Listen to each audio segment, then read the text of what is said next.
오늘 우리 함께 나눌 말씀은 요한일서 4장 13절 말씀이 되겠습니다. 하나님이 우리에게 성령을 주셨으므로 우리가 하나님 안에서 살고 하나님이 우리 안에서 계신다는 것을 우리는 압니다는 말씀입니다. 하나님이 아들을 주셨죠. 그걸 믿죠. 우리는 하나님이라는 존재를 믿을 뿐만 아니라 그분이 우리에게 무엇을 하셨는가를 믿어야 되는 거죠. 우리는 하나님 자체를 믿는 것이 아닙니다. 하나님이 우리에게 하신 일을 믿는 것이죠. 나에게 주신 혜택을 믿는 것이죠. 하나님 자체를 믿는다는 것은 의미가 없습니다. 하나님 안 믿는 사람이 어디 있습니까? 다 믿죠. 하나님 믿다는 거예요. 믿는데 그와 내가 어떤 관계가 되려면 그는 나에게 무엇을 주고 나는 그분에게 어떤 혜택을 입었다고 하는 그 관계가 사실화가 될 때 그분에 대한 믿음이 생겨지는 거죠. 우리는 예수님을 믿기 전에도 하나님을 막연히 믿었습니다. 대충 믿었습니다. 이스라엘이 또 애국가에서 맨날 동해물과 백두산을 할 때 하나님이라는 용어가 나오니까 하나님이라는 존재를 그냥 믿었습니다. 있겠지. 그분이 어떤 분인지 모르지만 아마 있을 거야. 또 어떤 분은 무관심한 분도 있겠지요. 근데 그게 하나님과의 관계 시작은 아니거든요. 그분이 나에게 무엇을 주셨느냐는 겁니다. 나에게 뭘 줄 때부터 그 사람과 나하고 관계가 맺어진다는 겁니다. 그분이 우리에게 아들을 주셨습니다. 아들을 주셨는데 또 거기다 목적이 있잖아요. 그냥 아들을 툭 준 게 아니죠. 아들을 통해서 우리 죄를 사함받고 목보다 더 검은 우리 죄가 하얘졌고 피보다 더 붉은 우리들의 그 죄악이 양털처럼 희어졌다는 겁니다. 또 태산을 쌓은 것, 태산만큼이나 쌓여진 우리의 죄악들이 싹 말소가 됐다는 겁니다. 아들을 주심으로 인해서 그 아들이 십자가에 못 박혀 죽으심으로 인해서 우리들의 죄가 사함받았다는 겁니다. 그게 믿는 거죠. 그게 혜택이라는 겁니다. 우리에게 혜택이고 또 우리 하나님을 찬양하고 높이는 목적은 뭐냐? 그렇게 우리에게 무한한 혜택을 주셨기 때문에 우리가 할 게 있어야죠. 그분에게 혜택을 갚아드리려니 할 게 없는 겁니다. 그분은 우리에게 네가 받은 혜택을 나한테 갚으려고 한다면 나를 찬양하라는 거죠. 높이라 송축하라. 그래서 우리는 구원받았습니다. 살아났습니다. 죽은 우리들이 살아났습니다. 그리고 우리들에게 또 무언가를 주셨다는 겁니다. 바로 성령을 주셨다는 겁니다. 우리는 아들을 주셨다는 것은 알죠. 그러나 성령을 주셨다. 그 부분에 대해서는 그렇게 심각하게 생각하지 않습니다. 그냥 아들을 주셨고 내가 그 아들을 믿고 그러면 다 되는 것이 아니냐? 아닙니다. 다 되는 게 아닙니다. 하나님은 우리에게 그것으로 부족합니다. 죄의 사함을 받는 데는 십자가로서 완벽합니다. 더 이상 뭐가 필요가 없습니다. 거기는 하나님의 자녀가 되는 데는 십자가로 완벽합니다. 그런데 살아가려고 하면 그 시점까지는 되는데 그 이후로 계속 살아가려고 하면 또 뭔가를 받아야 된다는 겁니다. 그것이 무엇이냐? 성령이시라는 겁니다. 하나님이 우리에게 주시는 건 다 귀한 겁니다. 있어도 그만 없어도 그만이 아니고 하나님이 우리에게 주시는 건 다 우리의 생명과 관계되어 있고 영생과 관계되어 있다는 겁니다. 그래서 하나님이 우리에게 주신 것들은 참 귀합니다. 처음 주신 부분은 아들을 주셨고 그 다음 부분은 성령을 주셨습니다. 그리고 하나님은 우리에게 주시는 것들을 완성시키셨습니다. 아들과 성령 안에서 우리에게 생명 주심을 완성시키셨다는 겁니다. 그러니 이 말씀이 보통 중요한 말씀이 아니죠. 굉장히 중요한 말씀입니다. 우리의 아들을 주셨다는 겁니다. 주셨는데 그 주셨음은 우리에게 어떤 혜택을 주느냐면 우리가 하나님 안에서 살고 하나님이 우리 안에서 사는 겁니다. 계신다는 것을 우리는 안다는 것입니다. 자, 하나님 안에서 사는 것과 밖에서 사는 것은 다릅니다. 우리는 세상에서 태어났기 때문에 세상에서 살죠. 세상 안에서 산다라고 해야 되겠죠. 세상 안에서 삽니다. 세상 안에서 살면 무엇밖에 안 보입니까? 세상밖에 안 보입니다. 우리가 지금 이 건물 속에 들어오면 건물밖에 안 보입니다. 이 공간밖에 안 보입니다. 이 나머지 공간은 우리는 볼래야 볼 수도 없습니다. 그냥 우리는 이 공간 속에서 이 안에 있는 사람들만 봅니다. 세상은 굉장히 넓은 것 같지만 제한된 공간입니다. 세상에는 수많은 사물들이 있는 것 같지만 제한된 사물입니다. 그래서 우리가 보고 듣고 만지고 하는 것들은 제한되어 있습니다. 그리고 우리가 볼 수 있는 영역도 역시 제한되어 있습니다. 세상 안에서 세상 것밖에는 못 봅니다. 그래서 우리에게 세상이 전부라는 겁니다. 그런데 우리에게 아들을 주셔서 구원을 얻게 하시고 그 다음에 성령을 우리에게 주셔서 하나님 안을 알게 한다는 겁니다. 하나님을 알게 하는 게 아니라 하나님 안. 하나님과 하나님 안은 다릅니다. 이 건물을 밖에서 보는 것과 안에 들어와 있는 것은 다릅니다. 밖에서 보는 건 그냥 지나치는 거고, 이런 건물이구나. 이렇게 대충 보는 것이고, 안에 들어가면 속속 들이보게 되는 거죠. 그리고 안에 들어가야 살지요. 밖에서 어떻게 삽니까? 이 건물에서 살려면 건물 밖에서는 못 살고 건물 안에 들어와서 살림을 차리고 여기서 먹고 자고 할 수 있지 밖에서는 못 한다는 겁니다. 그래서 그다음 이 내용들이 그냥 휙 지나가 버리면 별거 아닙니다. 그런데 곰곰이 따져보면 꼭꼭 씹어보면 이 말씀의 뜻을 하나하나 분석해보면 이 속에 굉장히 깊은 뜻이 있다는 겁니다. 성경 말씀은 다 이렇습니다. 그냥 지나가면 그냥 하나의 스토리입니다. 그냥 쓱 읽으면 하나의 어떤 현상일 수도 있고 이해하지 못하는 내용들이 참 많습니다. 그러나 깊게 들어가 보면 그 속에 깊은 진리가 있다는 겁니다. 그걸 우리가 캐먹는 거죠. 그걸 캐먹어서 칡뿌리 캐먹듯이 캐먹는 거고 산상 캐먹듯이 캐먹는다라는 겁니다. 성경은 우리에게 그냥 밥상에 쫙 널려져 있어서 손만 쭉쭉 뻗어서 먹는 그런 음식이 아니라 캐먹는 음식입니다. 캐먹는 음식. 칡뿌리가 땅 속에 있으니까 그걸 찾아 들어가서 위에 적당히 둥치만 또 끌어먹을 수도 있죠. 근데 칡뿌리는 아래로 깊이 들어가기 때문에 그걸 찾아 들어가면 더 많은 것을 더 깊은 부분을 캐먹을 수 있다는 겁니다. 산삼도 발견해가지고 잎을 뚝 따가지고 먹을 수도 있죠. 그냥 그 위에 줄기만 따먹을 수도 있죠. 그러나 그것을 발견하면 아주 작은 실뿌리까지 다 그걸 흙에서 채취해가지고 그걸 먹어야 산삼을 먹는 것처럼 성경도 똑같다라는 겁니다. 완전히 요리를 해가지고 우리 밥상에 내놓는 것이 아니라 그냥 살짝 입만 보여주고 살짝 어떤 그 형태만 약간 보여주고 그냥 깊이 묻혀있는 걸 우리가 발굴을 해가지고 그걸 하나하나 파고 들어가서 그 전체를 뽑아내면 그걸 우리가 섭취한다는 겁니다. 그러니까 말씀은 하나의 양식이고요. 양식이고 뿌리식품과 같은 것이고 그리고 그것을 발굴해서 내가 섭취하면 내가 그 뿌리가 지닌 영향을 내가 소유할 수 있다는 겁니다. 자, 하나님이 우리에게 성령을 주셨다는 겁니다. 주셨다는 것은 우리가 받았다는 거죠. 받았다는 것은 내 안으로 들어왔다는 거고요. 한마디로 말하면 내가 먹었다라고 할 수가 있겠죠.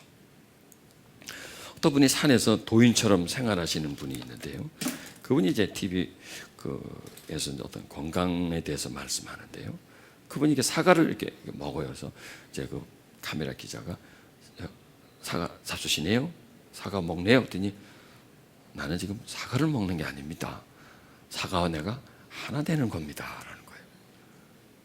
우리가 뭘 먹는다라고 하는데 그런 표현은 맞지가 않는다는 거예요. 어떤 음식을 내가 먹으면 그 음식과 내가 하나 된다는 그런 의식을 가지고 자기는 음식을 먹는다라고 합니다. 그 말 들으면서 참 깨달음이 있다는 거예요. 먹는 건 전부 다 하나 된다는 겁니다.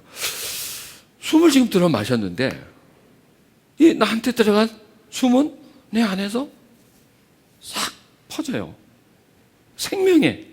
근데 이 공기는 아무것도 아닌데 이게 내 속에 들어가면 생명을 연장시켜 준다는 거죠. 이 속에 지금 생명이 있다는 거예요. 이 대기 중에 공기 중에 생명이 있는 거죠. 비가 내려서 땅에 스며 들어가면 그 빗물이 바로 생명이라는 거죠. 그 물을 또 들어 마시면 그 물 자체가 또 생명인 거죠. 그 흙과 땅에 뿌려진 물이 합쳐져서 어떤 식물을 만든다면 그 식물을 섭취하는 것이 역시 생명인 거죠. 그러니까 이 세상에는 생명 아닌 게 없어요. 다 생명이에요. 보이는 생명, 보이지 않는 생명. 그 생명을 섭취한다는 겁니다. 생명과 하나 된다는 겁니다. 그래서 나라는 생명이 그 생명에 의해서 살아간다는 거죠. 그래서 여러분 뭘 드실 때 먹는다라고 하지 말고 하나 된다 이렇게 생각해 주시죠. 저도 이제 물하고 하나 되려고 짓고 하나가 되네요. 자, 하나가 된다는 겁니다. 성령님을 주셨다는 겁니다. 주셨다는 것은 무슨 뜻입니까? 하나가 된다는 거예요. 하나님, 성령님 따로예요. 그렇죠? 근데 하나님과 성령님은 하나예요. 그리고 우리와 하나님은 따로예요. 따로 있어요. 다른 존재입니다. 그런데 그 하나님이 자신 속에 있는, 자신과 자신인 성령을 우리에게 주시는 겁니다. 우리는 그를 받아서 먹습니다. 한마디로 말해서 받았다는 것은. 받아서 먹습니다. 그러면 내 차원에서는 어떻게 되나요? 그 성령과 내가 하나가 된다는 겁니다. 하나가 된다는 겁니다. 그러면은 나와 성령이 하나가 됐다 합시다. 그러면 하나님과 성령은 하나이지 않습니까? 그럼 그 하나가 나한테 전달되어서 하나가 됐다면 나와 하나님은 몇인가요? 하나라는 겁니다. 이걸 지금 말씀해 주려고 설명해 주는 거예요. 주셨다는 겁니다. 그냥 우리는 그냥 주셨다, 넌 받았다, 그러고 끝나면 안 되는 거죠. 그 속엔 더 깊은 의미가 있다는 겁니다. 그 속에 더 깊은 진리가 있다는 겁니다. 그걸 발굴에 들어가면 나는 점점 그 하나됨의 원리를 내가 발견하는 거죠. 성령을 주셨습니다. 받으셨습니까? 네, 받았죠. 받은 증거가 뭡니까? 받았으니까 이 자리에 있는 거죠. 받았으니까 하나님을 믿는 거예요. 안 받았으면 못 믿어요. 못 믿어요. 받았어요. 받았다면 나하고 성령님이 하나 되어 있다는 겁니다. 그러면 성령님을 주신 분은, 하나님과 성령님은 하나이시라는 겁니다. 그리고 그 하나에서부터 나와서 나와 하나 되기 때문에 그분과 나는 하나라는 겁니다. 그러면 그분과 나는 하나라면, 그분과 여러분이 하나라면 우리는 지금 몇인가요? 하나라는 겁니다. 육의 관점으로, 혼의 관점으로 보면 여럿이 있지만 영의 관점으로 보면 전혀 다르게 보인다는 겁니다. 전혀 다르게 보인다는 겁니다. 그냥 이 바람, 바람이다 라고 생각하면 그냥 바람이지만 이게 바로 생명이다. 물, 그 물이야. 흔해 빠진 물이야. 그냥 500원만 주면 살 수 있는 거고 말이지. 어디 수돗물만 틀면 나오는 물이야. 그냥 어디 가면 시내가에 막 그냥 흘러가고, 강에 그냥 흘러가고, 바다에는 온 천지 그냥 물이야. 그렇게라고 생각하면 그냥 물일 뿐이에요. 단순히 물일 뿐이에요. 근데 저게 다 생명이다. 그리고 저 생명과 내 생명은 연결된다는 겁니다. 그리고 우리가 다른 사람 볼 때, 옆에 사람 볼 때, 같은 믿는 사람 볼 때, 너는 너, 나는 나. 너는 저기 살고 나는 여기 살고, 너는 이 일하고 나는 이 일하고 하고, 우리는 분리되고 각각 독립적인 존재지만 하나님의 관점에서, 영적 관점에서, 더 깊은 관점에서 본다면 저 사람에게 흐르는 하나님의 영, 내 속에 흐르는 하나님의 영, 임하신 하나님의 영, 그리고 하나님의 관점에서 볼 때는 나와 너는 구분된다는 게 아니라는 겁니다. 여러분, 오른손에서 볼 때 왼손은 뭡니다. 머리에서부터 발끝은 뭡니다. 그러나 전체적으로 본다면 머리와 발은 다 붙어 있어요. 그리고 신경이 피가 다 같은 피가 흐르고 있잖아요. 한 심장에서 뿜어낸 피가 저 머리카락에 있는 세포와 저 발톱 세포에, 이거 뭐 전혀 모양도 다르잖아요. 발톱과 머리카락은 모양이 전혀 다르잖아요. 까맣고 길쭉하고 이거는 넓적하고 전혀 다르지만 한 심장에서 뿜어낸 피로 인해서 다 연결되었기 때문에 내 발톱과 내 머리카락은 하나라는 거예요. 그렇죠. 그런 관점에서 본다면, 생명의 관점에서 본다면 하나라는 겁니다. 하나님의 관점에서 볼 때는 나와 하나님은 하나고 나와 여러분은 하나 되어진 그런 관점이다라는 거예요. 하나님의 관점에서 볼 때, 영적 관점에서 볼 때 물은 나와 생명이 교류가 되고 물을 마신다는 것은 물과 하나 된다는 그 개념. 음식을 먹는다, 음식과 하나 된다는 개념. 그렇게 따지면 이 세상에 귀하지 않는 것이 어디 있습니까? 그냥 흔하지만 다 그게 귀하고, 그리고 이 세상에 천한 게 뭐가 있습니까? 여러분, 사람이 천한 사람이 있고 귀한 사람이 있습니까? 없습니다. 그건 우리끼리 만들어 놓은 겁니다. 어떤 계급 사회가, 불평등 사회가 만들어 놓은 거예요. 그래서 너는 천하다, 나는 귀하다, 너는 없다, 나는 많다, 너는 잘났다, 나는 못났다, 이래가지고 먹고 사는 사람이 얼마나 많습니까? 못났다 잘났다 따져가지고 먹고 사는 사람들이 정형외과 의사들 아닙니까? 못났다는 정의를 만들고 잘났다는 정의를 만들어가지고, 코가 뾰족하면 잘났고 뭉툭하면 못났으니까 뭉툭한 걸 고쳐가지고 뾰족한 걸 만들어가서 이쁘게 해줘서 돈 벌어 먹고 사는 거죠. 자, 또 이상한 방향으로 제가 갑니다. 중요한 것은 뭐냐면 우리가 하나님 안에 산다는 겁니다. 우리는 하나님의 자녀가 되기 전에는 세상 안에서 삽니다. 세상밖에 모릅니다. 세상이 전부입니다. 그런데 하나님의 자녀가 되면서부터 새로운 세계가 우리에게 열려지는 겁니다. 전혀 내가 경험하지 못한 세계, 내가 볼 수도 없고 알 수도 없고 갈 수도 없는 그런 세계가 점점 나한테 가까워져 온다는 겁니다. 그리고 전에는 전혀 생각하지 않았던 개념, 전혀 그냥 백지였고 다가갈 수 없었던 어떤 그 영적 개념이 열린다는 거예요. 여러분 보세요. 지금 제가 이런 말씀을 할 수 있는 게 내 안에 성령이 계시기 때문에 이런 말씀을 할 수 있는 거고, 또 여러분이 이런 말씀을 들을 수 있는 것도, 듣고 고개를 끄덕끄덕 할 수 있는 것도 역시 알고 끄덕하는지 그냥 끄덕하는지 모르지만, 이건 아니가 끄덕거리겠죠. 할 수 있는 건 역시 그 안에 성령이 계셔서 성령이 하신 말씀, 성령이 그 하신 말씀을 들을 수 있는 길을 준다는 거죠. 네. 입을 주시고 길을 주셨기 때문에 이런 말씀이 여러분 속에 들어가서 저와 지금 소통을 할 수 있다는 거죠. 자, 저와 여러분의 소통 가운데 누가 있습니까? 성령님이 계시는 거예요. 소통하게 하는 분은 누굽니까? 성령이시고, 소통을 받게 하시는 분이 누굽니까? 성령이시다는 겁니다. 그러니 이 자리에 성령이 임하지 않으면 우린 찬양할 수 없어요. 찬양을 해도 우리는 감동받을 수 없어요. 성령이 임하지 않으시면 제가 이 성경 말씀을 풀 수 없어요. 제 임의대로 풀 수 없어요. 그리고 성령이 여러분에게 임해 계시지 않으면 내가 풀어낸 말씀을 절대로 받아들일 수가 없다는 겁니다. 말 같지 않은 소리가 되는 겁니다. 육의 사람은 성령의 소리는 말 같지 않은 소리입니다. 한마디로 헛소리입니다. 영양가가 없는 소리입니다. 개 짖는 소리나 똑같습니다. 그 사람 차원에서는, 그러나 성령이 있는 사람은 진리입니다. 성령이 있는 사람은 양식을 받는 겁니다. 성령이 있는 사람은 지금 말씀과 하나 된다는 겁니다. 여러분, 성령이 우리와 하나 된 목적은 하나님과 우리가 하나 되게 만드시고, 그 다음에 하나님이 우리에게 주신 말씀, 진리가 우리와 하나 되게 만든다는 겁니다. 여러분, 인간은 모든 것을 다 먹을 수 있습니다. 인간이 못 먹는 음식이 어디 있습니까? 짐승은 초식 동물이면 초식, 육식 동물이면 육식 동물. 사자가 풀을 못 뜯어 먹고요. 사슴이 고기를 못 먹습니다. 근데 인간은 다 먹습니다. 특히 중국인들은 다 먹습니다. 네 다리 달린 거는 책상 빼놓고는 다 먹고요. 날라다니는 거 비행기 빼놓고는 다 먹습니다. 그 사람 뭐든지 다 먹습니다.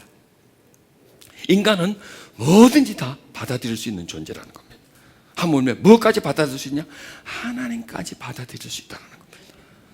그런데 다른 건 다 받아들여도 하나님을 받아들이는 거는 그가 안 주면 못 받아들입니다.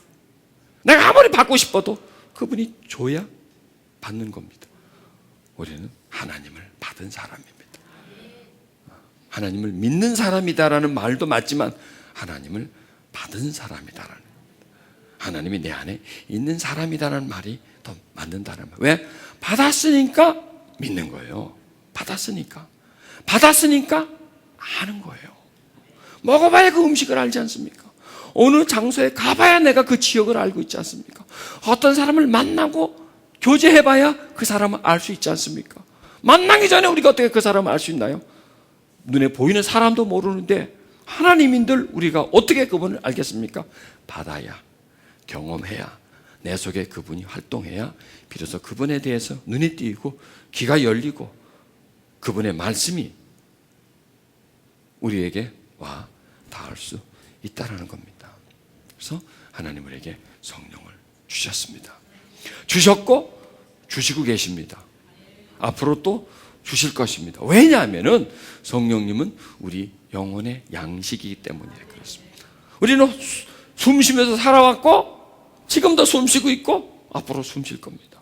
음식 먹으면서 살아왔고 먹고 있고 먹을 겁니다. 왜? 생존을 위해서는 인간에게 반드시 뭔가 계속 공급되어야 된다는 겁니다. 성령님은 우리에게 공급되어지는 하나님의 영이라는 겁니다. 그 영이 우리에게 공급되어져야 비로소 우리는 믿음으로서 살 수 있습니다. 계속 믿을 수 있다는 겁니다. 그러나 공급이 딱 끊어지면 우리는 못 믿습니다. 기력이 없어서. 믿음도 힘입니다. 믿는다는 것 자체가 파워입니다. 능력입니다. 그 능력이 계속해서 활동하려면 성령님이 계속 우리에게 공급되어져야 됩니다. 그럼 성령님은 어떻게 공급되어집니까? 찬양을 통해서 공급되어집니다.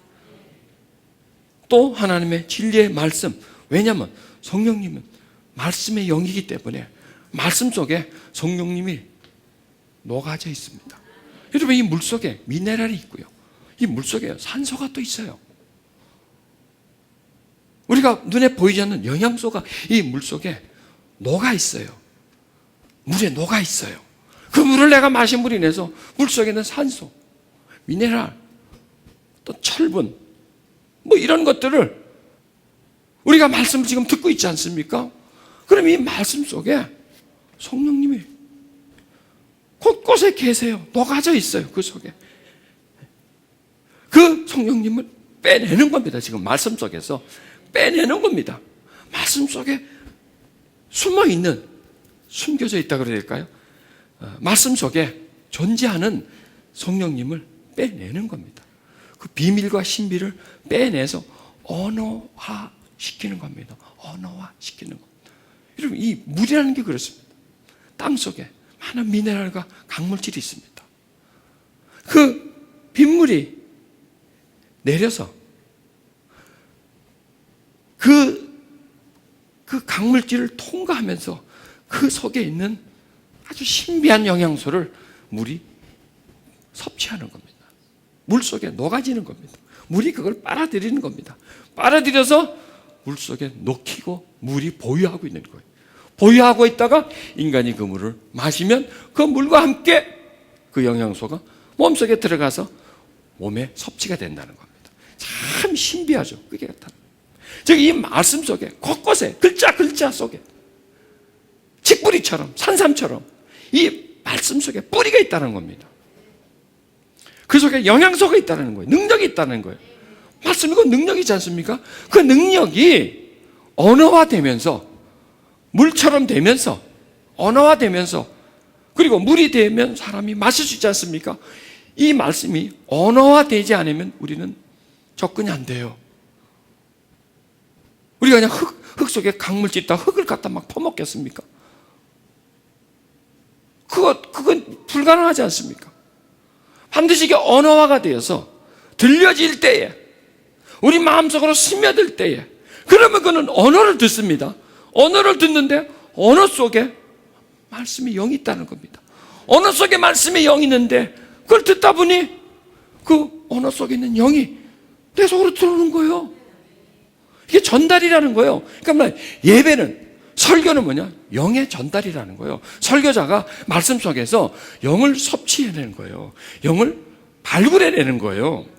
영을 빼내는 겁니다. 다른 말로 하면 빼내서 언어에 담아서 드시게 만드는 거예요. 그러니까 들리게 만드는 거지만 들리는 것은 드시는 거란 말이에요.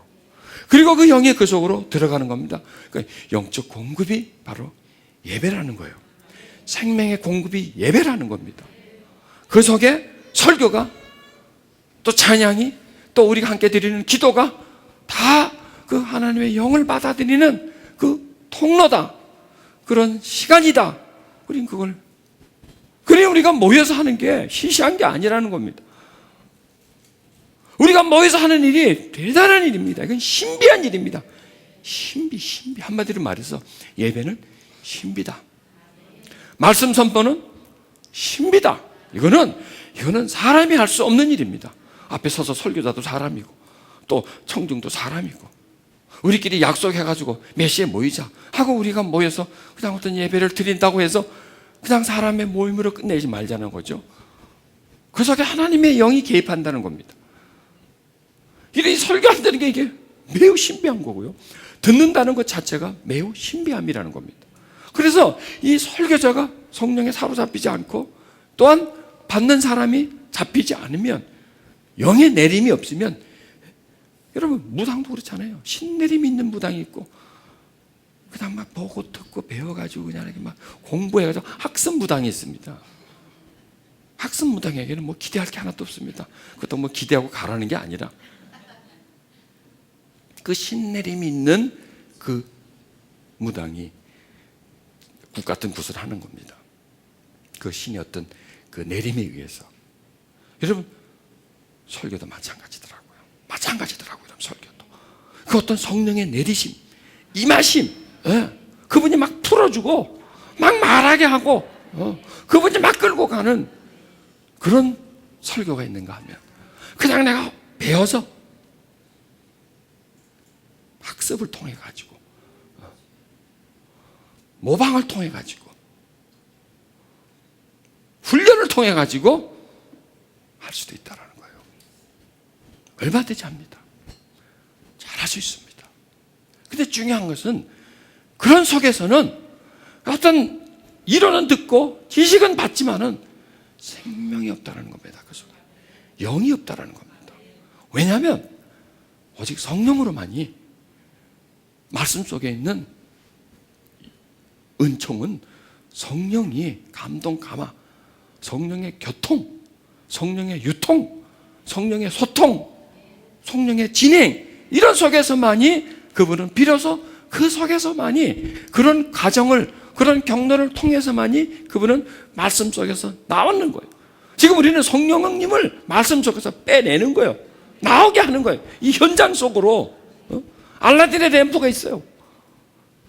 그 속에 있는 그 계한이 아니죠. 거한이죠, 거한. 그 속에 있는 어떤 물론 이제 소설 뭐든 그런 얘기를 하지만, 그 속에 있는 것은 어떤 접촉이 있을 때, 어떤 주문이 있을 때 그 속에서 나오는 겁니다. 수천 년 동안 그 속에 존재하고 있었어요. 잠자고 있었어요. 여러분 성령도 마찬가지예요. 이 말씀 속에, 지금 이게 요한 1서 4장 13절이 언제 기록됐습니까? 2000년 아닙니까? 쉽게 얘기해서 2000년 전에 기록됐다고 하죠.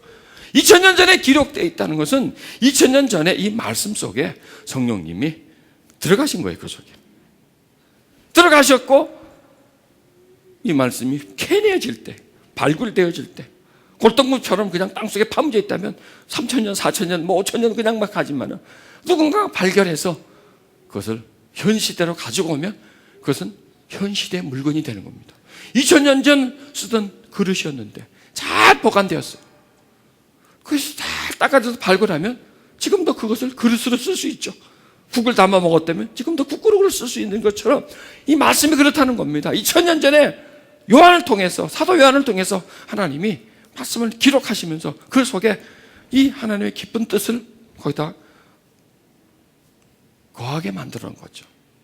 그 속에다가 집어넣은 겁니다. 말씀 속에. 그러니까 성령이 딴 데 있지 않아요. 말씀 속에 있어요. 말씀 속에. 그리고 성령님 어떻게 나오시느냐?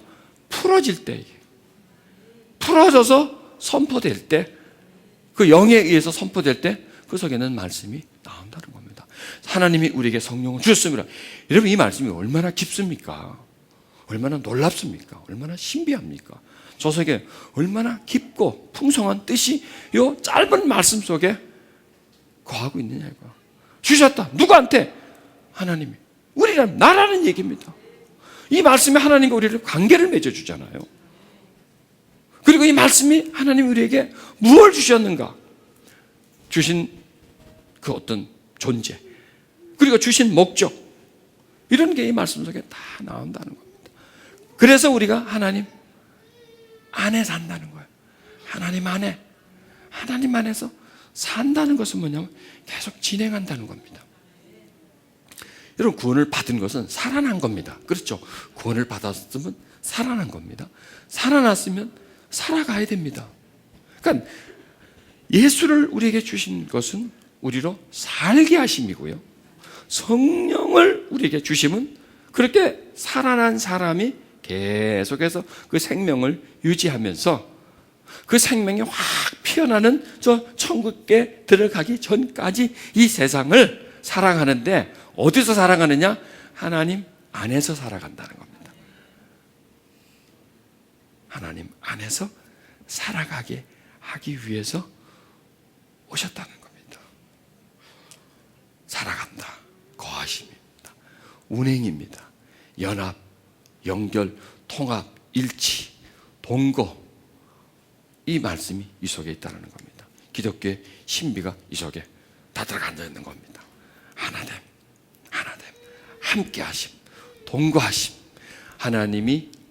우리가 하나님 안에 살고 하나님이 우리 안에 사는 겁니다. 자, 서로가 서로의 집이 되죠.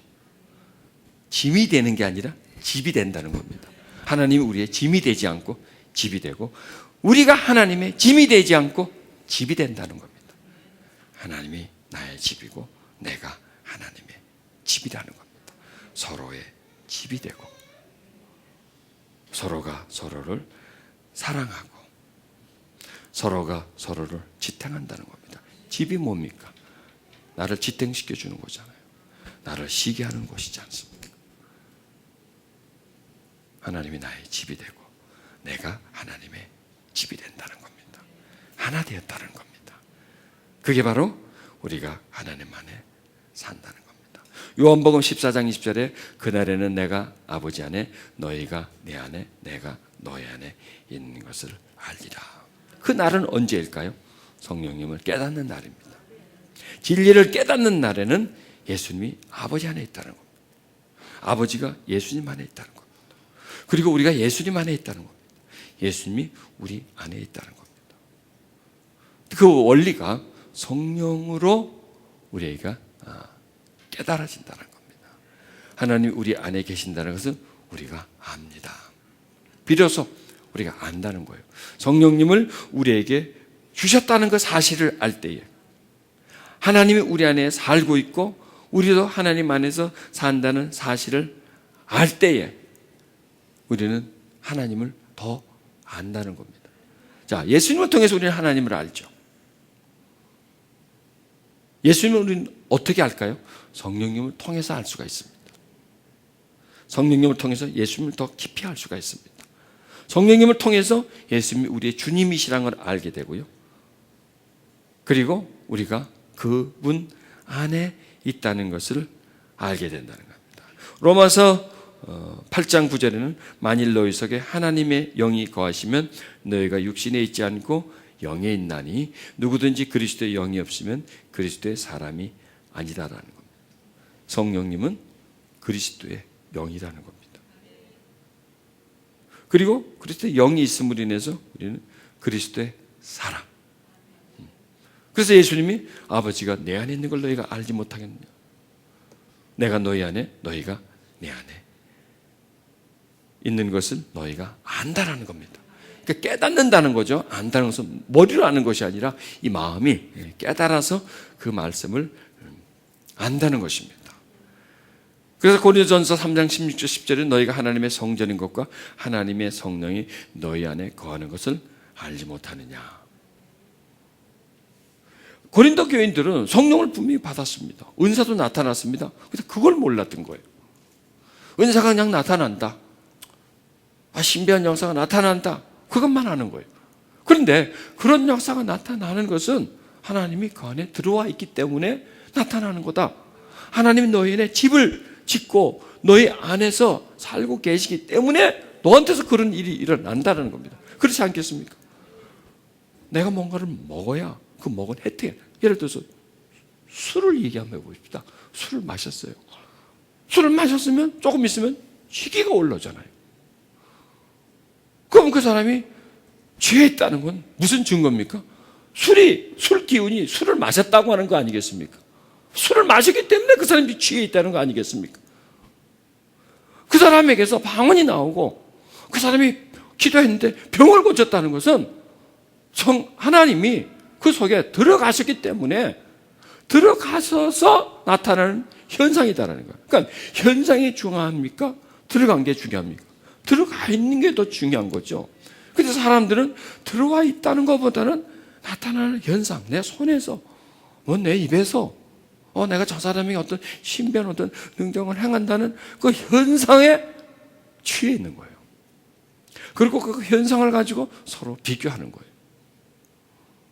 그걸 지금 말씀해 주는 거예요. 그런 것은, 그런 일이 일어나는 것은 하나님의 영이 네 속에 들어와 있기 때문에 일어나는 거다. 그게 중요한 게 아니다. 하나님이 네 속에 있는 것이 더 중요하다. 거기다 관심을 가져라. 그리고 막 그걸 나타내고 하는 그런 것보다 더 중요한 것이 하나님이 안에 살고 하나님이 우리 안에 산다는 것이 더 중요하다는 겁니다. 예수님의 제자들이 예수님의 능력을 받고 말이죠. 막 귀신을 쫓아내고 와가지고 막 와서 막, 이렇게 귀신 쫓아내고요. 나는 이랬습니다. 아마 어떤 승리감에 말이죠. 어떤 성취감에. 어떤 자기들이 어떤 전리품을 막 예수님에게 막 소개하죠. 그런 걸 보고 좋아하지 말고 너의 이름이 하늘나라에 기록된 걸 보고 그걸 보고 기뻐하라는 거예요. 그게 더 중요하다는 거예요. 그렇기 때문에 이런 일이 일어나는 건데 그거는 무시하고 이런 일이 일어났다는 것에다가 너무 호들갑을 떨고 너무 그것에 집중하지 마라. 이게 중요한 게 아니다라는 거예요. 이 말씀은 제자들에게도 주신 말씀이지만 우리들에게 주시던 말씀이다. 나는 내 속에 뭐가 있는 것보다도 내가 뭘 걸치고 있느냐, 내가 뭘 얼마를 가지고 있느냐, 내 지위가 어떠냐, 그런 것에 굉장히 관심이 있습니다. 그 다음에 우리가 어떤 교회를 볼 때 정말 그 교회 속에 하나님의 영이 역사를 하냐, 그것보다도 껍데기가 얼마나 큰가, 그 목사가 얼마나 유명한가, 그 교회에 어떤 권력 있는 사람이 모이는가. 이명박 씨가 대통령 되고 나서 그 교회 교인이 얼마가 늘었다는 걸 보고 내가 크레이지. 한국말로 미친놈들이라 그러죠. 그걸 보고 왜 거길 가느냐 이거예요. 대통령이 배출한 교회라고 해가지고 거길 왜 가느냐 이거예요. 그게 뭐가 중요하냐 이거예요. 그래서 대통령이 배출되면 뭐가 배출돼서 뭐가 그렇게 중요하느냐 이거죠. 거기가. 그리고 간 사람들이 안 믿는 사람이 갔다 몰라 다른 교회 다니던 사람들이 거길 갔다는 거예요. 그건 더 크레이지죠. 아니 자기 교회를 놔두고 왜 그 대통령이 설 때 그 교회를 큰 교회라고, 어느 교회가 아주 멋있는 교회를 막 크게 지으면요 그쪽 교회인데 다 글로 가요. 그건 크레이지예요.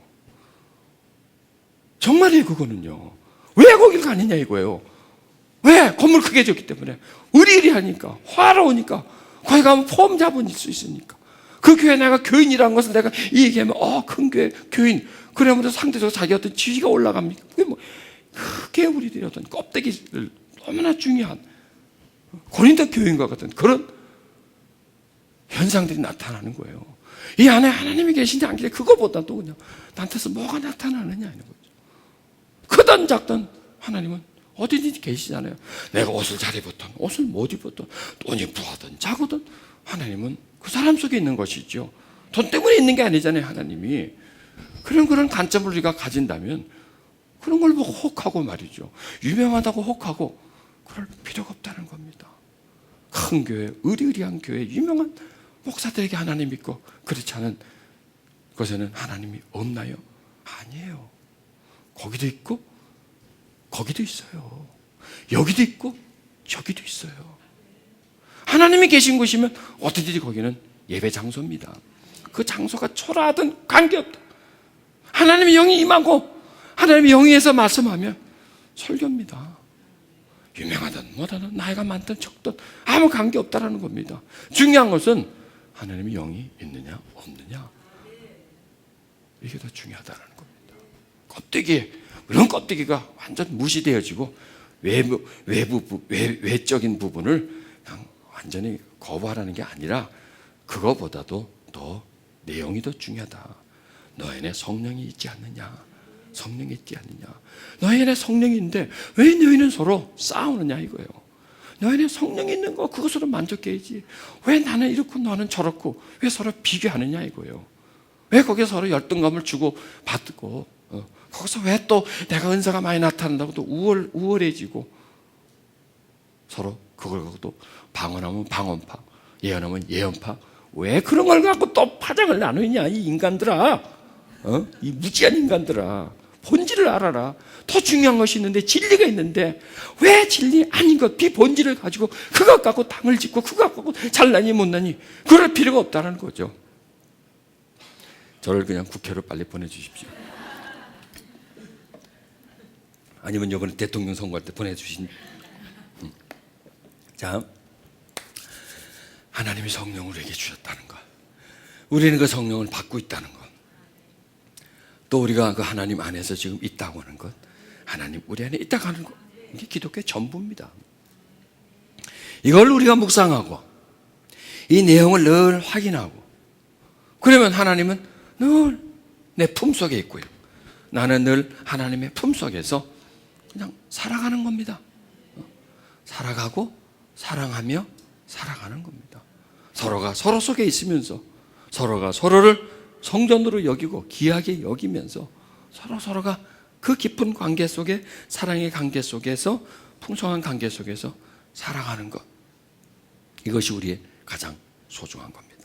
이거보다 더 소중한 건 아무것도 없습니다. 이게 중심입니다. 이게 본질입니다.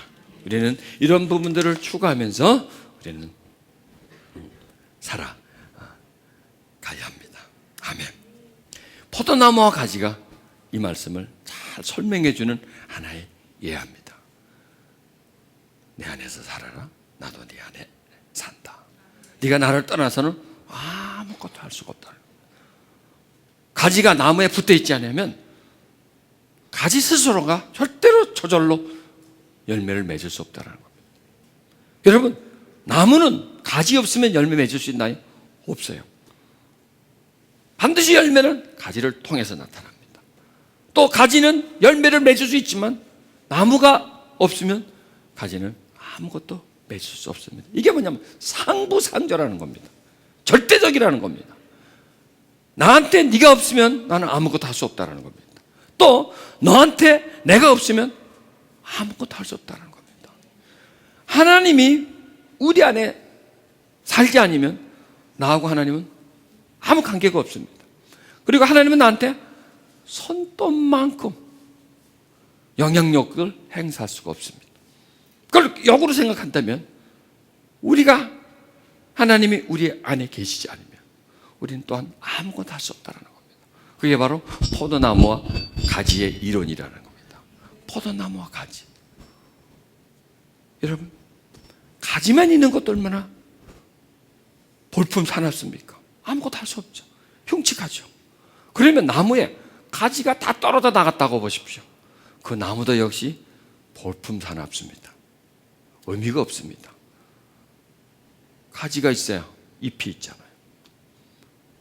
그 가지가 있어야 열매가 있잖아요. 나무 자체는 잎이 없어요. 가지에 있어요. 또 가지에 잎이 있고 열매를 맺을 수 있지만 가지 자체는 생명력이 없다는 겁니다. 왜냐하면 가지는 나무와 연결되어 있지만 나무는 땅과 연결되어 있잖아요. 땅에 뿌리를 내리고 있잖아요. 가지는 뿌리가 없어요. 뿌리가 없고 오직 나무에만 뿌리가 있어요. 그래서 가지가 나무에 붙어 있을 때야만이 가지도 뿌리가 있는 거지, 분리가 되면 가지는 뿌리를 잃게 되니까 생명을 잃게 되는 거죠. 붙어 있을 동안에만 가지는 영원히 사는 거예요. 떨어지면 그때부터 죽음이다라는 겁니다. 그래서 하나님은 우리 안에 살고 우리는 하나님 안에 살 때 비로소 우리에게 영생이라는 그런 하나님이 약속해 주신 그 조건이 이루어진다는 겁니다. 그런데 서로 살려고 하니까 영의 상태가 되어야 된다는 겁니다. 하나님 우리 안에 살려고 하니까 영의 상태가 되어야 돼요. 하나님은 영이시지 않습니까? 그리고 역시 우리도 하나님 안에 살려고 하면 우리가 육의 상태로서는 안 되고 영의 상태가 되어야 된다는 거죠. 영의 상태. 그럼 우리는 어떻게 해서 영의 상태가 되나요? 성령이 우리 안에 살고 내가 하나님 안에 산다, 이걸 믿을 때 우리는 영의 상태가 된다는 겁니다. 나는 세상이 주는 음식을 먹고 세상 속에 산다, 육의 상태라는 겁니다. 세상밖에 안 보입니다. 그건 육의 상태입니다. 하나님이 인식되고 나는 하나님 안에 있고 세상은 그 밖에 있다는 겁니다. 맞아요, 그게요. 나는 하나님 안에 있고 세상이 밖에 있는 겁니다. 그러면 하나님, 세상과 나 사이에 뭔가가 장벽이 있죠. 가로막는 게 있죠. 나를 덮고 있는 게 있죠. 그게 내 집이에요. 여러분, 집 속에 들어가면 세상 안이 아니라 집 안이에요. 집 밖으로 나가면 세상이에요. 집 안으로 들어가면 세상과 분리가 돼요. 집 안에 있게 됩니다. 그런 원리라는 겁니다. 우리가 지금 이 장소 속에 있는 것이 아니라 하나님의 임재 속에 있습니다. 하나님의 사랑 속에 있습니다. 하나님의 지금 영 안에 있는 거예요. 하나님의 영 안에. 그리고 하나님의 영이 우리 안에 있는 거예요. 그래서 지금 우리는 어떤 상태냐? 영적 상태라는 거예요. 왜 영적 상태냐? 영 안에 있고 영이 우리 안에 있기 때문에, 또 영의 말씀을 듣고 있기 때문에, 영의 양식을 받고 있기 때문에. 그래서요, 영의 양식을 계속 받고 영적인 접촉을 하면 나를 둘러싸고 있는 하나님이 더 두꺼워집니다. 그리고 내 속에 있는 하나님이 더 강해집니다. 그런데 우리가 이런 시간을 가지지 않으면 얇아집니다. 종이자 같이 됩니다. 십자지 같이 됩니다. 그래서 툭 치면 빵꾸 납니다. 툭 치면 금방 치는 그 충격이 안으로 닿습니다. 바람이 통과합니다. 그런데 이게 두꺼워지면, 마부지처럼 되면 쳐도 저쪽은 부닥침이 없습니다. 비가 와도 빗물이 스며들지 않습니다. 그러니까 세상의 영향력을 좀 적게 받는다는 거죠. 그리고 강해지면, 하나님이 내 안에 살고 내가 하나님의 사는 그 믿음이 점점 강해지면 내 안에 하나님의 은혜가 더 커집니다. 이게 나를 보호해 주는 겁니다. 이런 부분들이 하나님이 내 안에 더 많이 있게, 더 풍성하게 만드는 겁니다. 그게 바로 우리가 영에 있다는 겁니다. 영에. 이 우리의 영의 영역이 굉장히 작습니다. 비유한다면 한 방울의 물밖에 안 됩니다. 있긴 있는데 이 물이 점점 더 많아져야 되는데, 또 영이 나를 둘러싸고 있는데 아주 이 겉옷처럼 얇게 나를 둘러싸고 있다는 겁니다. 이 옷이 점점 두꺼워져야 되는데, 두꺼워져야 세상과 나를 차단시키고 보호해주고 햇빛을 보호해주고 뭐 외부의 어떤 날라오는 충격을 보호해 줄 텐데, 그리고 내 안에 성령님이 충만하셔야 이 속에서 힘이 나와서 외부에서 밀려오는 혼란과 무질서를 이 속에서 막아줄 수 있을 텐데, 그리고 또 내 속으로 파고 들어오는 것들, 보고 들어오면 통해서 파고 들어오는 것을 내 속에서 저항해주고 또 내 속에서 그것을 정리해주는, 없애주는, 내 속에 생명을 뿌리를 내리지 못하도록 해주는 그러한 그 믿음이 우리 속에서 더 강해질 텐데, 이 접촉이 없으면 이 말씀처럼 이 말씀의 어떤 은혜와 능력이 우리에게 계속 흡수되죠. 그러니까 잘 먹지 않으면, 꼭 필요한 양식을 우리가 받아들이지 않으면, 우리에게 정말 유익한 그런 은총을 받아들이지 않으면 계속 뭐냐? 섭취라는 거다. 하나됨이라는 겁니다. 하나됨. 물이 계속 공급돼야 되죠. 계속 나오고 하나 되어져야 내 몸에 수분의 양을 항상 충족시켜 줍니다. 그런데 이게 나오고 하나 되지 않으면 수분의 양은 떨어집니다. 점점 내 속에 수분이 고갈됩니다. 체액에서 체액, 피, 우리 세포 전부 다 물이란 말이에요. 그 물을 계속 섭취해줘야 체액이 많아지고 피도 양도 많아지고 세포 속에 수분 함유량도 충분히 될 때 피부도 좋고, 응? 그래야 되는데 그게 점점 말라지면 신진대사가 약해지고, 그래 점점 병들어요. 그래서 물만 잘 잡수시면 뭐 질병의 뭐 50% 이상을 예방할 수 있다는 겁니다. 자, 보세요. 물도 들어가면 하나가 되지 않습니까? 성령님도 우리 속에 들어가면 하나가 된단 말이에요. 하나가 돼서 내 몸에 수분이 어느 정도 있어야 되는 것처럼 내 이 구조에도 성령이 어느 정도 계셔야 된다는 거예요. 어느 정도 계셔야 그게 파워가 된다는 겁니다. 그래야 하나님이 우리 안에 살고 우리가 하나님 안에 살 수 있는 능력이 그 속에서 나오는데 점점 고갈된다는 거예요. 점점 고갈된다는 겁니다. 고갈되면 우리가 약한 거죠. 기력이 떨어지는 거죠. 그게 무슨 영적 기력이 떨어지는 거죠. 그리고 서서히 어떤 영적인 질병이 하나씩 이런저런 모습으로 찾아오게 된다는 거예요. 다시 회복은 뭘까요? 다시 우리가 모여서 찬양하고 영의 말씀을 듣고 성령 충만의 기회를 다시 제공받고 성령님을 계속 충족시키는, 성령님과 내가 그 속에 들어와서 자꾸 녹아져서 내 안에서 이렇게 하나가 되어주고 힘이 되어주는 그런 시간들을 우리는 가져가야 돼요. 뭐냐? 공급받는 시간, 은혜를 공급받는 시간을 우리는 가져야 된다는 거죠. 그게 바로 예배라는 겁니다. 은혜를 공급받는 거. 예배가 바로 성령님을 공급받는, 성령이 우리와 교통하는 그런 시간들이 예배 속에서 보이지 않게 찬양 드리고 말씀 드리고 이렇게 들어올 때 이렇게 들어온다는 겁니다. 그게 보이지 않는 성령님이죠. 보이지 않게 우리 속에 들어오며 보이지 않는 영역이죠. 보이지 않는, 보세요. 말씀 속에 성령이 계시면 전혀 볼 수 없고, 이 공간 속에 성령님이 임재하지만 전혀 우리는 알 수가 없고, 또 들어온다고 해도 우리는 몰라요. 금방 배부르는 게 아니기 때문에. 그러나 우리 안에서 계신다는 겁니다. 계시고 운행하신다는 겁니다. 우리는 뭔가를 알아요. 그럼요. 은혜가 있다는 겁니다. 내가 불안했던 불안감이 떨어지는 겁니다. 뭘 두려워하던 두려움이 떨어지는 겁니다. 어떤 욕심이 낮아지는 겁니다. 이렇게 성령이 떨어지면 배가 고픔이 떨어지잖아요. 뭘 먹으면 허기가 떨어지고 기운이 떨어지는 게 다시 올라가고, 뭔가를 먹으면 표시가 난다는 겁니다.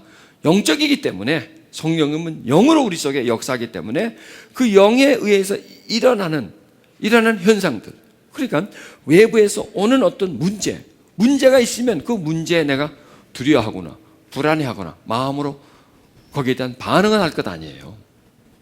내가 어떤 물건을 먹고 욕심을 낸다. 마음의 반응이지 않습니까? 마음에서 욕심이 올라오지 않습니까? 불안도 역시 마음에서 올라오고요.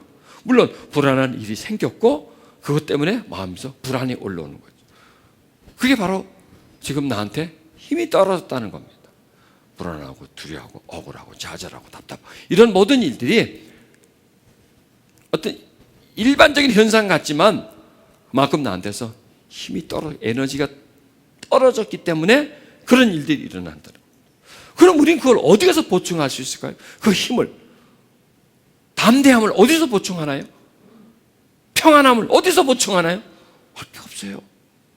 그건 바로 성령이시라는 겁니다. 성령이 들어오시면 평안이 있어요. 담대함이 생겨져요. 마음의 자유함이 생겨져요. 이런 게 들어오는 거죠. 바로 그 상태가 하나님이 우리 안에 계신다는 겁니다. 내가 불안하다. 지금 하나님이 안 계시는 게 아니라 조금 계신다는 겁니다. 조금 계신다는 겁니다. 힘이 없다는 거예요. 조금 계시니까 나한테 힘이 없다는 거예요. 조금 계시기 때문에 내가 자꾸 불안해지는 거고, 초조해지는 거고, 조급해지는 거고, 자꾸 안절부절해지는 거고, 뭔가 그냥 좀 이상한, 평행할 수 없는 어떤 그런 불안감, 이런 것들은 바로 내 마음이 비어있기 때문이라는 겁니다. 성령이 우리 안에 가득 차 있기 때문에, 있지 않기 때문에, 성령과 내가 점점 약간 멀어져 있기 때문에. 그래서 야고보서 4장 6절은 하나님을 가까이 하라. 그래야면 너희를 가까이 한다는 겁니다. 가까이 하라. 나도 너희를 가까이 하겠다. 가까이 하는 게, 그럼 어떻게 하나님과 내가 가까워지고 멀어지나요? 이게 영적 현상입니다. 우리는 그냥 가까워진다 멀어진다, 너하고 나하고 1m다 2m다 뭐 이렇게 어떤 거리를 가지고 하지만, 하나님은 성령으로 우리와 거리와 가까워지거나 멀어진다는 겁니다. 성령이 내 속에 가득히 계시면 하나님과 나는 가까운 거예요. 소멸되면 먼 거예요. 이게 가깝고 먼 차이가 여기서 나온다는 겁니다. 가까워져야 되잖아요, 우리는. 그렇죠? 성령을 주셨습니다. 나하고 가까워지려고 성령을 주시는 거죠. 성령 충만은 뭡니까? 네, 가까워짐이죠. 성령을 주셨어요. 그 안에서 살고, 성령 안에서 살고, 성령이 우리 안에서 살고, 이걸 우리가 알면서 깨달으면서 매일매일을 살아가는 거죠. 이래서 성령이 우리에게 오신 거죠. 성령이 주신 목적이 그런 겁니다. 가까이 한다는 겁니다. 그런데 조건이 있습니다. 가까이 할 때 내가 가까이 하겠다는 겁니다. 네가 가까이 하지 않으면 나는 너와 가까이 안 하겠다는 게 아니라 할 수 없다는 거예요. 주셨어요. 주셨기 때문에 이제는 너는 나한테로 오라는 거예요. 왜? 통로가 있잖아요. 통로가. 주셨어요. 맛을 안단 말이에요. 내가. 여러분 성령 받은 맛을 알잖아요. 성령 충만의 맛을 알잖아요.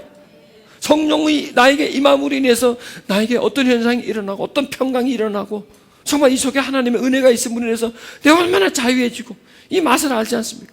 이 맛을 아니까, 이걸 경험했기 때문에 그걸 계속 추구하라는 거예요. 더 그 맛을, 그 상황을, 그 상태를 네가 계속 추구하라는 겁니다. 추구하면 그분이 오는 거예요. 자, 성령을 받았어요.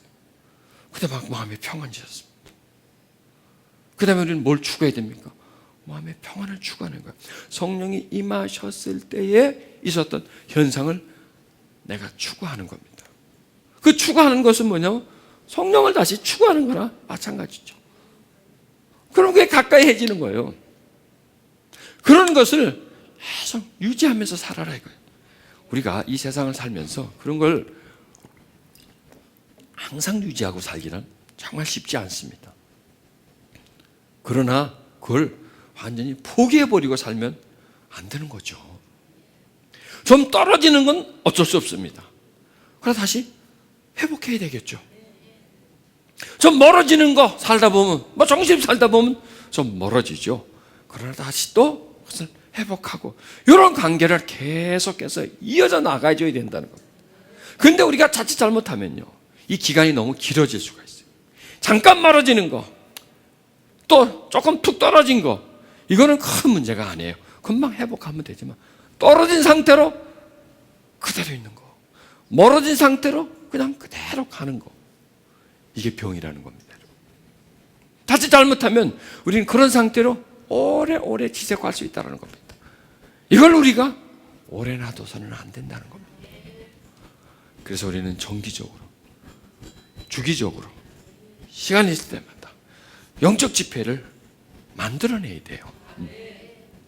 이건 저 혼자서도 못 만들어내요. 여러분 혼자서도 못 만들어내요. 저와 여러분이 이런 약속된 장소에서 동일한 마음을 가지고 은혜를 사모하는 마음을 가지고 함께 이렇게 만났을 때, 그리고 찬양을 드리고 간절한 마음으로 주거니 받거니 사모하는 마음으로 서로를 대하며 우리 속에 하나님을 소통시키고 하나님의 성령님의 교통함을, 그런 현상을 일으킨다는 겁니다. 여러분, 불이 그냥 일어납니까? 산불이 그냥 일어납니까? 벼락이 친든지 나무와 나무가 부닥치면서 마찰이 해서 불이 일어나서 온 산을 태우지 않습니까? 그런 어떤 불을 일으킬 수 있는 요인, 불을 붙일 수 있는 그 요인, 불을 만들고 싶어 하는 그런 마음, 그런 심령이 합쳐져야 된다는 겁니다. 그게 이게 모임이라는 겁니다. 모임은 설교도 혼자서 안 되는 거고 청종 혼자서 되는 게 아니라 그렇게 모여서 서로 가슴 속에 있는 성령님을 끄집어내는 겁니다. 서로의 가슴 속에 있는 성령님을 합치는 겁니다. 지금 그 작업을 하는 거예요. 제게 있는 성령님, 여러분 각 사람 속에 있는 성령님을 좀 꺼내는 거예요. 꺼내면 양이 많아지잖아요. 그 성령님은 동질이기 때문에 우리 속에 나오면, 그리고 그렇게 합쳐진 그 상태를 우리가 가지는 거예요. 모아놨다가 다시 집어넣으면 꺼낸 만큼만 가져가는 게 아니라 다 모여진 성령님을 충만하게 만드는 거예요. 지금 성령님을 이 장소에 말씀을 가지고 계속 성령님을 충만하게, 성령님을, 이 표현이 그렇습니다. 지금 계속 성령의 역사를 계속 지금 말씀드리는 건 뭐냐면 이 공간에 성령님을 확장시키는 거예요.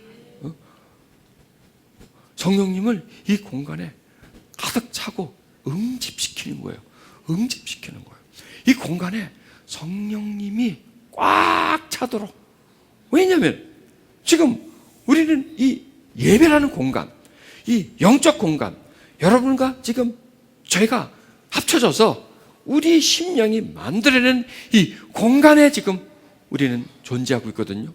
그럼 이 공간은 뭐냐? 이 건물, 이 공간이 아니라 영적 공간이라는 겁니다.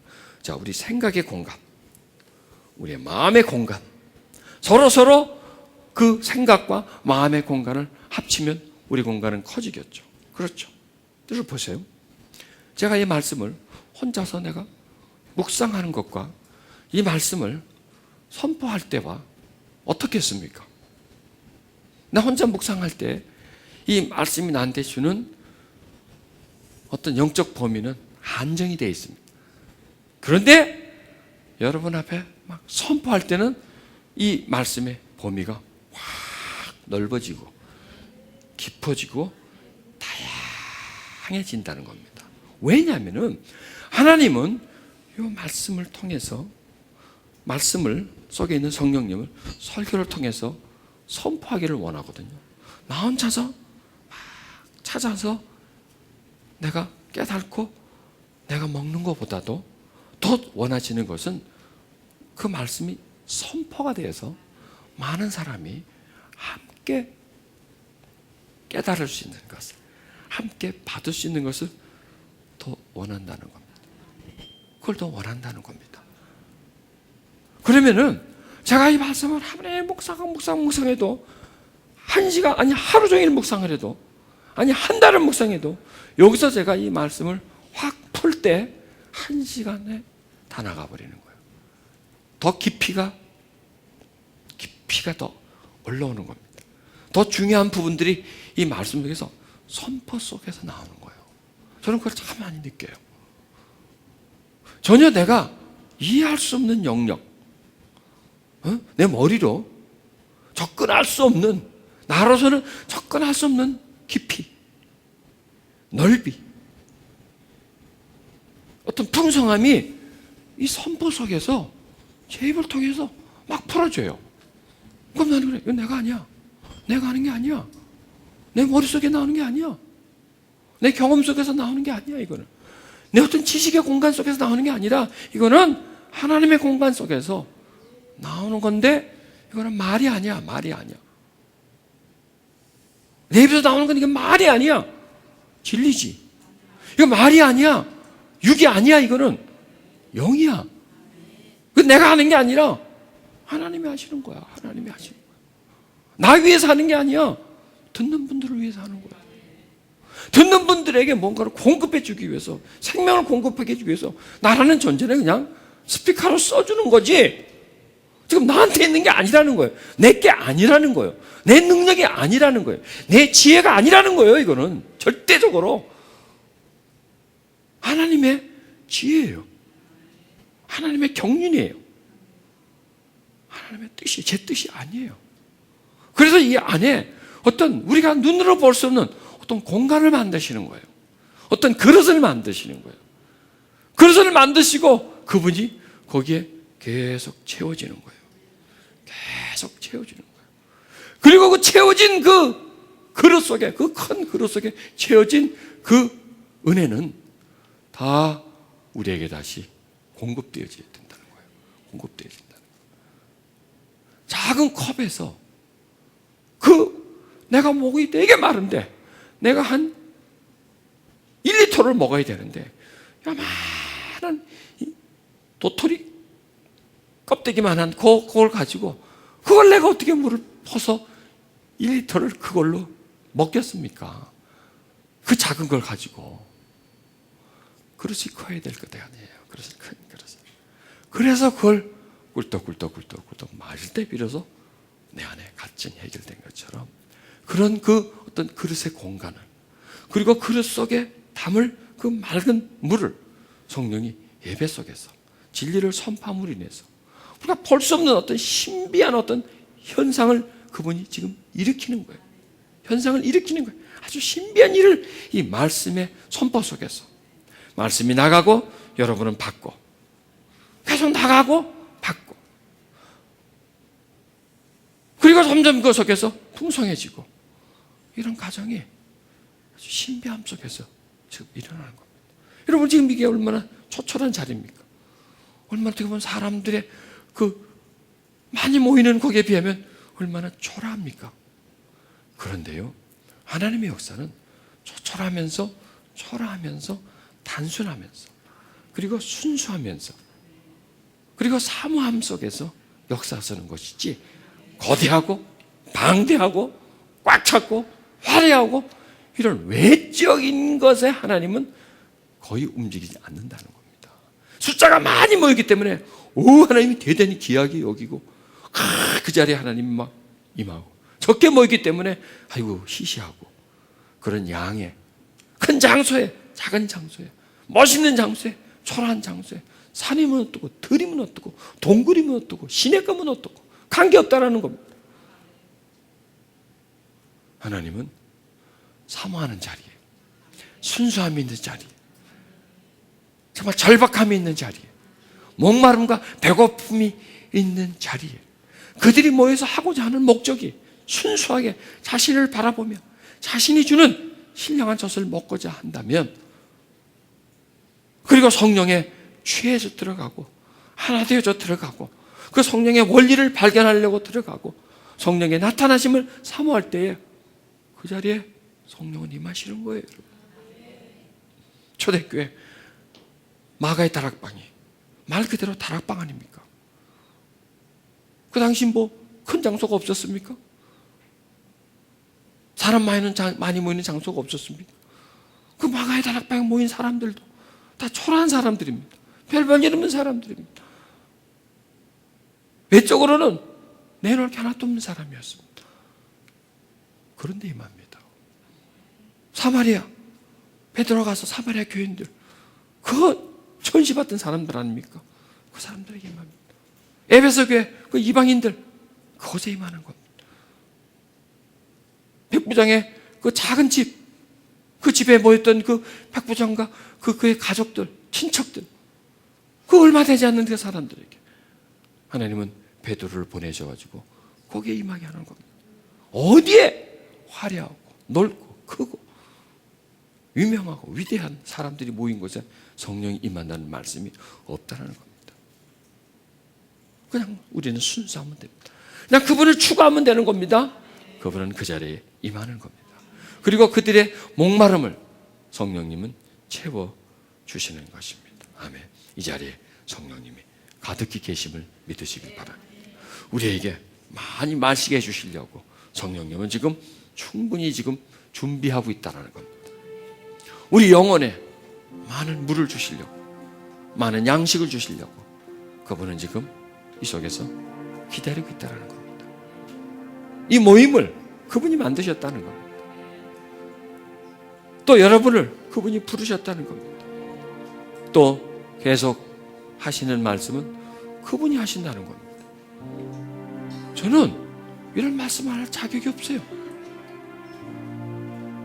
이런 깊이 있는 말씀 할 수 있는 깊이가 없어요. 저는 성령님을 묘사할 수 있는 그러한 구조가 아니에요.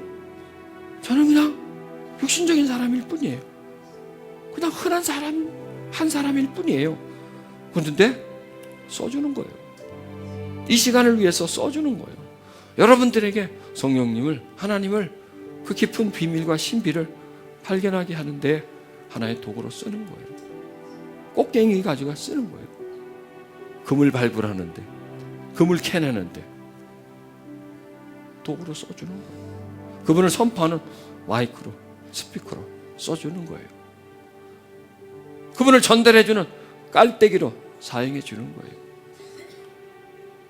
기계와 전기를 연결해주는 전선줄처럼 사용해 주는 거예요. 위대하고 잘나서가 아니라 그 시점에 쓰기 위해서 사용해 주는 거예요. 우리에게 성령님을 충만히 부어주기 위해서, 하나님에 대해서 더 깊은 것을 깨달아 알게 하기 위해서 우리에게 부어주시는 거예요. 여러분, 눈을 감고 이 장소 속에 하나님의 영이 풍성히 계시다고 하는가, 운행하고 계시다는 것을 믿으시고 나에게 물붓듯 부어주소서,